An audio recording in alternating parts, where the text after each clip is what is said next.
मित्रांनो, असा प्रश्न पेपरमध्ये आला की बरेचसे विद्यार्थी चुकतात. काही सेकंदात उत्तर कसं काढायचं असतं बघा. तर मित्रांनो दिले काय, सुरेश त्याच्या घरापासून उत्तरेकडे 10 मीटर चालतो. उत्तरेकडे 10 मीटर चालतो म्हणजे वरती. इकडे उत्तर दिशा वरती आहे, दक्षिण खाली आहे, तिकडे पूर्व आहे, इकडे पश्चिम आहे. म्हणजे सुरेश उत्तरेकडे 10 मीटर चालतोय. येस. परत तो काय परत सांगितले, डावीकडे वळतो, डाव्या साईडला. डावीकडे वळतो आणि 4 मीटर चालतो. किती मीटर चालला? 4 मीटर चालला. परत मित्रांनो तो पुन्हा डावीकडे वळतो आणि 13 मीटर चालतो.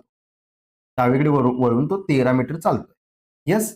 मग आता मित्रांनो तो आजोबांच्या घरी काय सांगितलं, आजोबांच्या घरी पोहोचतो. इथं आजोबांचं घर आहे. मग आता तो त्याच्या घरापासून किती लांब आहे, म्हणजे त्याचं घर इथं आहे, आजोबांचं घर हे आहे, म्हणजे किती लांब आहे हा डिस्टन्स आपल्याला काढायचा.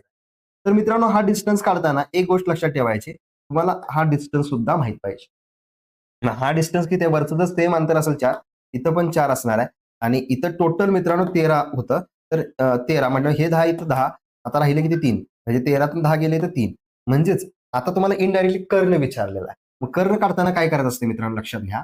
कर्ण काढताना 4चा वर्ग अधिक 3चा वर्ग म्हणजे 4 चौक झाले किती 16, 3 त्रिक झाले किती 9, यांची बेरीज झाली किती मित्रांनो 25. 25 वर्गमूळ किती आलं 5.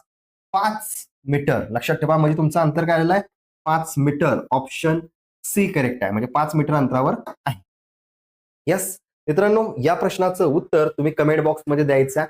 आणि मित्रांनो आपल्या SJN अकॅडमीच्या ऍपवर वेगवेगळे कोर्सेस आहेत, ते जॉईन करा. तुम्हाला कुठला पाहिजे तो कोर्स घेऊ शकता. त्यासाठी तुम्हाला SJN अकॅडमी ऍप डाउनलोड करायचा आहे, QR कोड स्कॅन करून. त्याचबरोबर डेमो लेक्चर साठी मित्रांनो या नंबरला फक्त मेसेज करायचा आहे, डेमो लेक्चर. तुम्हाला डेमो लेक्चर दिले जातील, मग नंतर डेमो लेक्चर बघून तुम्ही बॅच जॉईन करू शकता. धन्यवाद.